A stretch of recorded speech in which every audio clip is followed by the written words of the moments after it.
Hi viewers, welcome to our channel. ప్రస్తుతం మనతో పాటు సీనియర్ జర్నలిస్ట్ దామ బాలా సార్ వారితో మాట్లాడదాం. నమస్కారం సార్. నమస్తే సార్, అత్యాచార ఆరోపణలు ఎదుర్కొంటున్న జానీ మాస్టర్ పైన వ్యతిరేకత తీవ్ర స్థాయిలో పెరిగిపోతుంది సార్. పవన్ కళ్యాణ్ గారే సీరియస్ అయిపోయారు. జనసేన పార్టీ కార్యకలాపాలకు కూడా దూరంగా ఉండాలని చెప్పేసి నోటీస్ కూడా రిలీజ్ చేశారు. అటు డ్యాన్స్ మాస్టర్ అసోసియేషన్స్ మొత్తం కూడా అతన్ని బహిష్కరించాయని చెప్పేస్తున్నారు. చిన్మయి దగ్గర నుంచి పూనం కౌర్ దగ్గర వీళ్ళ దగ్గర నుంచి కూడా వ్యతిరేకత వచ్చేసింది. అయితే ఇంత వ్యతిరేకత మరి ఏ విధంగా చూస్తారంటారు? మరి ఒకవేళ ఇది ప్రూవ్ అయితే అతనికి ఎంతకాలం శిక్ష పడే అవకాశం ఉందంట? జానీ మాస్టర్ది ఇప్పుడు 2 తెలుగు రాష్ట్రాల్లో పెద్ద సంచలనమైంది. అయితే దీనికి జనసేన చాలా క్విక్గానే రియాక్ట్ అయింది. నిజానికి జానీ మాస్టర్ ఇప్పటివరకు రియాక్ట్ అవ్వలేదు, అతను పరారులో ఉన్నాడని కూడా అంటున్నారు. అవును. కానీ పవన్ కళ్యాణ్ క్విక్గా రియాక్ట్ అయ్యి తనకి ఎంతో సన్నిహితుడు నిజానికి పవన్ కళ్యాణ్కి జానీ మాస్టర్ ఎప్పటి నుంచో కూడా పరిచయం. వాళ్ళ ఫోటోలు చూస్తే చాలా చిన్నప్పుడు జానీ మాస్టర్ ఫోటోలు కూడా పవన్ కళ్యాణ్తో కూడా ఉన్నాయి. సో అంత దగ్గర ఉన్నప్పటికీ అందులో జనసేన తరపున ప్రచారం కూడా చేశాడు. అయినప్పటికీ కూడా పవన్ కళ్యాణ్ ఒక అమ్మాయి ఇలాంటి ఆరోపణలు చేసింది, ముఖ్యంగా అసిస్టెంట్గా పనిచేసిన అమ్మాయి కాబట్టి అతన్ని మీద చర్య తీసుకోవాలని ఆదేశించినట్టు తెలిసింది. దాంతో వాళ్ళు బహిష్కరణ అంటున్నారు, కానీ బహిష్కరణ కాదు లేదా సస్పెండ్ కాదు, ఓన్లీ జనసేన కార్యకలాపాలకు దూరంగా ఉండాలి అని మాత్రమే ఉంది. Vemulapati Ajith Kumar head conflict management పేరుతో జనసేన లెటర్లో ఇది ఉంది, లెటర్ హెడ్లో ఉందన్నమాట. సో అంటే కాన్ఫ్లిక్ట్ మేనేజ్మెంట్ అనే ఒక వింగు ఉన్నట్టుగా మనకు అర్థమవుతుంది. అంటే విత్ ఇన్ ద పార్టీలో కాన్ఫ్లిక్ట్ మేనేజ్మెంట్, మేబీ అది క్రమశిక్షణ కమిటీకి వేరే పేరు పెట్టుకొని చేశారా అనేది కూడా అనిపిస్తుంది అన్నమాట. ఏదేమైనా వాళ్ళు చెప్పింది ఆ లెటర్ హెడ్లో ఏముందంటే, ఇతని ఇట్లా ఆరోపణలు వచ్చిన రీత్యా ఇతన్ని మేము పార్టీకి కార్యకలాపాలకు దూరంగా ఉండమని ఆదేశిస్తున్నాం అని మాత్రమే చెప్పారు. అంటే సస్పెండ్ చేసినట్టు కాదు, బహిష్కరించినట్టు కాదు, పార్టీలోనే ఉన్నాడు అతను, పార్టీ కార్యకలాపాలకు దూరంగా ఉండమని చెప్పారు. అంటే ఇది నేనైతే దీన్ని సపోర్ట్ చేస్తున్నాను. ఎందుకంటే ఒక వ్యక్తి మీద ఆరోపణలు రాగానే అతను దోష అని చెప్పి అతన్ని సస్పెండ్ చేయడము, అతన్ని పార్టీ నుంచి బహిష్కరించడం కరెక్ట్ కాదు. ఎందుకంటే ఆరోపణలు వేరు, నేరం చేసినట్టు రుజువు కావడం వేరు. ఆరోపణలు ఏముంది, ఇవాళ పొలిటికల్ వెండట్టాలు వచ్చేసిన కాలంలో ఎవరెవరి మీదైనా ఆరోపణ చేసేది. అవును. కాబట్టి ఆరోపణ చేసినంత మాత్రాన అతను దోషులాగా ట్రీట్ చేయడం అనేది కరెక్ట్ కాదు. కాబట్టి పవన్ కళ్యాణ్ తీసుకున్న నిర్ణయం కరెక్ట్గానే ఉంది. అట్ ద సేమ్ టైం ఆరోపణలు ఉన్నంతకాలం వీటిలోంచి బయటపడే వరకు కూడా అతన్ని పార్టీకి దూరంగా ఉంచడం కూడా అవసరం. ఇది లీగల్గా ప్రాబ్లం కాకపోవచ్చు, కానీ మోరల్గా పార్టీకి రేపు చెడ్డ పేరు వస్తుంది. కాబట్టి ఆల్రెడీ వైసీపీ వాళ్ళు అటాక్ చేయడం మొదలుపెట్టారు. ఈవెన్ ఆమె ఎవరు కాదంబరి జత్వాని కేసు మాత్రం పెద్ద ఎత్తున మీరు ఇది చేస్తున్నారు, మరి దీన్నెందుకు మీరు పెద్ద ఎత్తున పట్టించుకోవట్లేదు, ఇది మాత్రం సైలెంట్గా ఉండాలని వాళ్ళు ఆల్రెడీ వైసీపీ వాళ్ళు అడుగుతున్నారు. దాంట్లో న్యాయం కూడా ఉంది ఆ ప్రశ్నలో. ఎందుకంటే వేరే ఎక్కడో ముంబైలో ఉండే ఒక అమ్మాయికి అన్యాయం జరిగిందని పోలీస్ ఆఫీసర్లను సస్పెండ్ చేసి ఇంత స్థాయిలో మీడియా, తెలుగుదేశం మీడియా అంతా ప్రచారం చేస్తుంటే దాని మీద పవన్ కళ్యాణ్ కూడా ఏం మాట్లాడలేదు. ఇప్పుడు సొంత మనిషి, సొంత పార్టీ వాడు, అతని మీద సొంత అసిస్టెంట్ కొరియోగ్రాఫరు నా మీద ఏళ్ల తరబడి తను అత్యాచారం చేస్తున్నాడు, భయపెడుతున్నాడు, గాయపరిచాడు అని అనేకసార్లు కంప్లైంట్ చేసింది, ఎఫ్ఐఆర్ కూడా నమోదైపోయింది. సో దీని మీద ఎందుకు స్పందించలేదనే విమర్శలు పవన్ కళ్యాణ్ మీద ఉన్నాయి. అందుకని పవన్ కళ్యాణ్ క్విక్గా రియాక్ట్ అయ్యి అట్లీస్ట్ పార్టీకి దూరంగా ఉండమని చెప్పాడు. అది కరెక్టే అనిపిస్తుంది. ఇక రెండవది, Andhra Pradesh film and TV choreographers అసోసియేషన్కి తను ప్రెసిడెంట్గా ఉన్నాడు యాక్చువల్గా. సో ఇప్పుడు వాళ్ళు కూడా ఈరోజు సమావేశం అవుతున్నారు. ప్రెసిడెంట్గా ఉంటే తీయడం ఎలాగా అనేది బైలాస్లో, వాళ్ళ అసోసియేషన్ బైలాస్ని బట్టి ఇతను తీయాలా లేకపోతే ఇతను బహిష్కరిస్తున్నామని ప్రకటించాలా అనేది వాళ్ళు కూడా చూస్తున్నారు. సో వాళ్ళ ముందు కూడా, ఎందుకంటే కొరియోగ్రాఫర్ల అసోసియేషన్ ప్రెసిడెంటే ఇలా చేశాడంటే ఖచ్చితంగా అది డిమోరలైజింగ్గా ఉంటుంది వాళ్ళకి.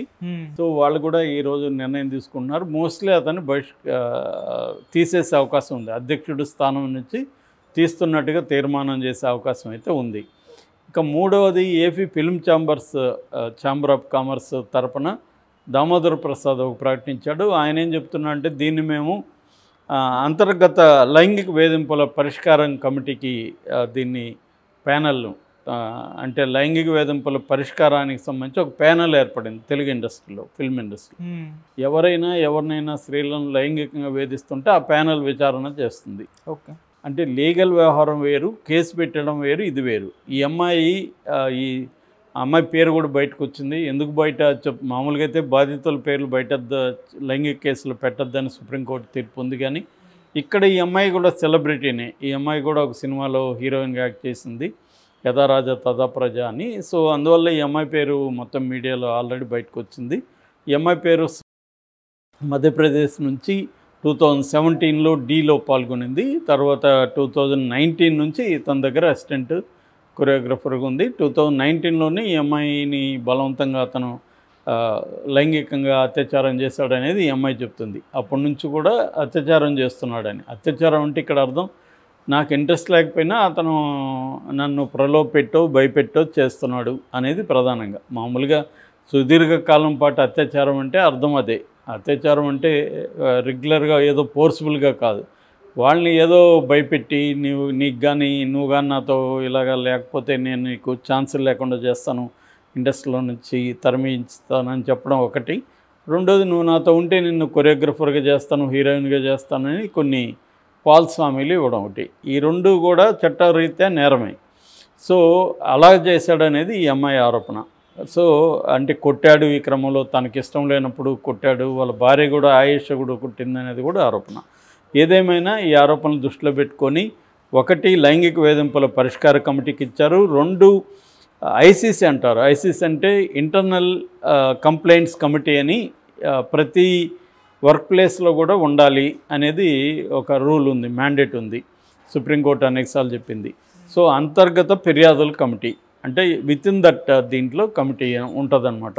దానికి కూడా అప్పగించారు వీళ్ళు ఇండస్ట్రీలో. సో వీళ్ళు ఇప్పుడు ఈ రెండు బాడీలు కూడా ఎంక్వైరీ చేసి అమ్మాయి ఆరోపణలో నిజమెంతో తేల్చి, ఒకవేళ నిజం ఉంటే అతని మీద ఇండస్ట్రీ పరంగా చర్యలు తీసుకుంటారు. అంటే ఇతను సినిమాల నుంచి బ్యాన్ చేయడం కావచ్చు, కొరియోగ్రఫర్గా ఉండడానికి లేదు, దీన్నే మళ్ళీ వేరే ఇండస్ట్రీ, ఇతను తమిళ్, హిందీ, కన్నడ కూడా చేస్తున్నాడు కాబట్టి ఆల్ ఇండియా ఫిల్మ్ ఛాంబర్ కూడా రికమెండ్ చేస్తారు. సో ఇతను ఓవరాల్గా ఇండియాలో ఏ సినిమాలు కూడా కొరియోగ్రఫర్గా పనిచేయడానికి వీల్లేని పరిస్థితిని క్రియేట్ చేస్తారు ఎప్పుడు ఇది నిజమని తేలితే. సో అది ఇది చేశారు. దీంతోపాటు మెల్లగా ఇతనికి యాంటీగా వాయిస్లు అనేవి రైజ్ అవుతున్నాయి. చిన్మయి శ్రీపాద, ఆమె మనకు తెలిసి ఇట్లాంటి విషయాల్లో ముందు స్పందిస్తుంది. సో ఆమె ఎప్పటి నుంచో తమిళ ఇండస్ట్రీలో ఉండే ఇట్లాంటి అనేక విషయాల మీద పోరాడుతుంది. ఆమె స్పందించి ఆమె ఏమనిందంటే, ఈ అమ్మాయి పరిస్థితి చూస్తే ఇతను ఆమె టీనేజ్లోనే స్టార్ట్ చేసినట్టున్నాడు, ఆ రకంగా వచ్చినప్పుడు ఇది పోక్సో కేసు కూడా వర్తిస్తుంది, అంటే పిల్లలకు సంబంధించి బాలికల మీద అత్యాచారానికి సంబంధించి పోక్సో కేసు కూడా వర్తిస్తుంది అనేది ఆమె అభిప్రాయంగా చెప్పింది. ఆమెకు పోరాడే శక్తి రావాలని కోరుకుంటున్నానని కూడా అనేది.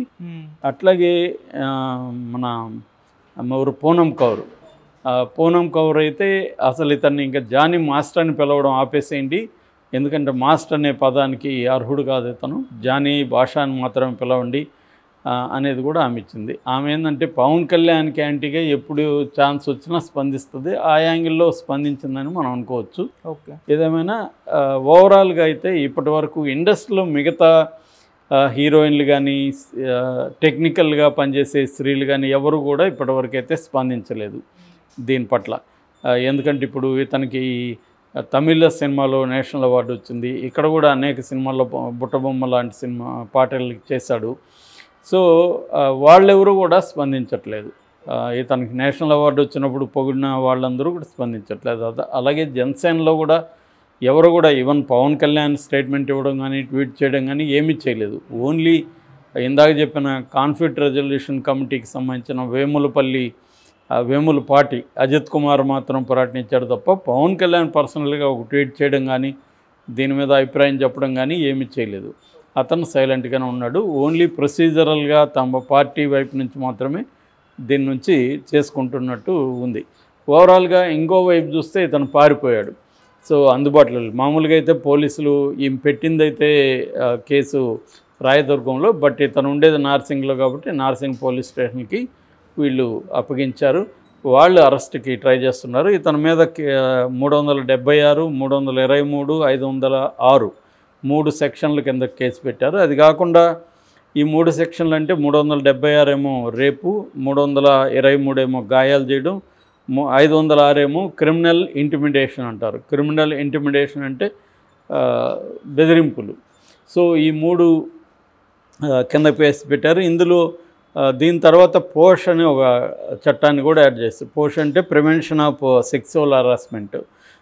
ఇది 2013లో వచ్చింది. ఈ చట్టాన్ని కూడా ఇప్పుడు అమలు చేస్తున్నారన్నమాట. అంటే sexual harassment of women at work place, prevention, prohibition and redressal, అది పూర్తిగా చట్టం పేరు. ఇది 2023లో వచ్చింది. ఈ చట్టాన్ని కూడా ఇప్పుడు పెడుతున్నారు ఇతని మీద. ఈ చట్టం కింద అయితే 3 ఏళ్ళు గరిష్ట శిక్ష పడే అవకాశం ఉంది.